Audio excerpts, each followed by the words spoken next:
Ooh, top 5 worst plays of all time in Survivor Durant's history. We're going behind the mind.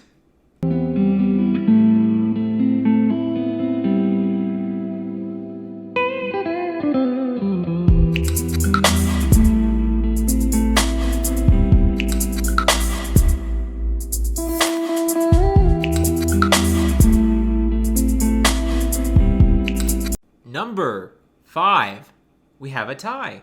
Jacob and Matt tell the truth. It was season 4 for both of these moments. First with Jacob, the game had just started and the tribes finally got to visit their camps for the first time. And Jacob wanted to start bonding with Jimmy and Nate. So he shares a very vulnerable, open moment with them and reveals to Nate that he doesn't trust him. Right off the bat, out the gate, in a game that revolves around who you trust or you get rid of them, Jacob decides to let Nate know that he doesn't trust him in an effort, get this, to build trust.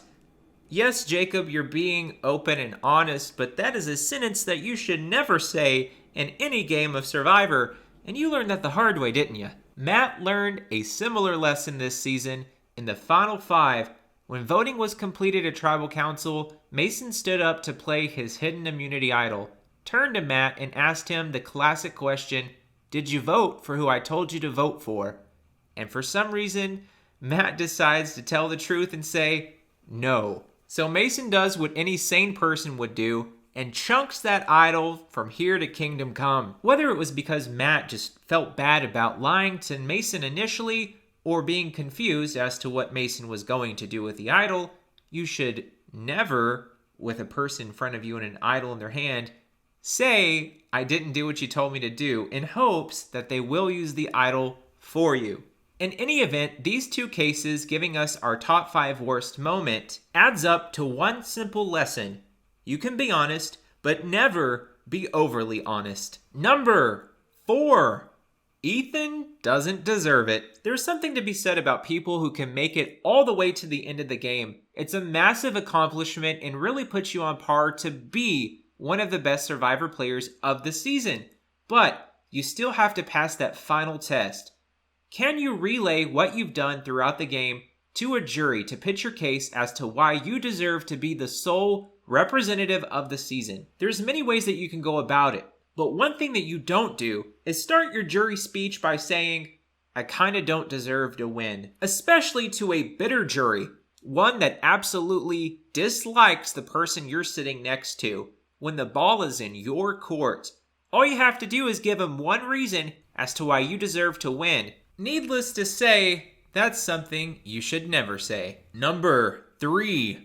Ronnie puts himself in Pandora's box. Having made it all the way to the end of the game in Season 5, Ronnie also gained the power of Pandora's box, meaning he could either choose to keep it a final 3 and vote out a jury member, someone who he really thought would not vote for him to win, or he could take it to a final 2 and put someone on the jury. And he chose to take it to a final 2, eliminating Dustin and going to the end with Nate. Turns out that was the worst mistake anyone could make, and it was a landslide 6-1 victory for Nate. In this situation, you want to be able to read a room correctly and understand what other people's perceptions are of other players. I do believe that Ronnie is an exceptional player, and he is more than capable of reading a room and understanding other players' thoughts, motivations, and understanding what other people's perceptions are of other players. But this just goes to show you how good of a player Nate is, being able to trick Ronnie, an exceptional player. And maybe it was friendship that helped to blind Ronnie, but I also don't think that we can discredit Nate's ability to downplay what he's good at, a master strategist. So the lesson here, don't go to the end with Nate. No, the real lesson here is don't let friendship blind you. Sometimes you have to put friendships on the back burner to do what's best for your game. Number 2, Thomas gives away an idol. All right, picture this. It's season 6. Merge just happened. You got rid of your target in the first vote. Now you're feeling good. You have an idol. You found a second idol. And you locked in a final 4 with 3 of your closest allies. One of them comes up to you, asks you to give you one of your idols. You don't hesitate. You give it away. Then they blindside you. Nothing that you can do at that point except learn a hard life lesson in Survivor. This would have never happened if no one knew that you had 2 idols. It's ironic because in telling everyone that you have multiple idols to build trust, you dug your own grave in. You are the reason why you got voted out. So that's what the lesson is. Just play it hush hush. And the number 1 worst play of all of Survivor Durant, Ethan flips. Season 6, Part 2.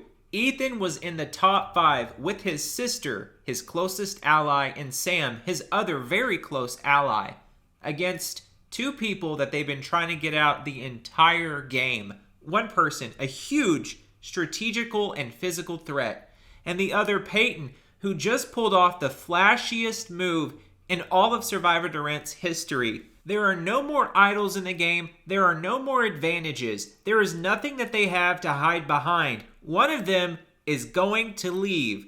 But instead, Ethan decides to go rogue and vote out Sam, his closest ally, and then in the next round would proceed to vote out his own sister, going to the final 3 with 2 of the biggest threats in the entire game, guaranteeing that if he makes it to the end, he is sitting next to one of them. But Peyton was sure to reward Ethan's loyalty when he won the final immunity challenge and voted him out, so close to the very end. The lesson that we can learn here is quite simple. If there's no strategy, logic, or thought behind a move, don't make it. Because literally anyone can make a move just to make a move. It doesn't necessarily mean that you know what you're doing, but anyone can make a move. It's when you make a move that benefits you the most, that has thought behind it, that proves and shows how good of a player you are. And there you have it, the top 5 worst plays in Survivor Durant's history. Leave your comments below on what you thought, and thank you for going behind the mind.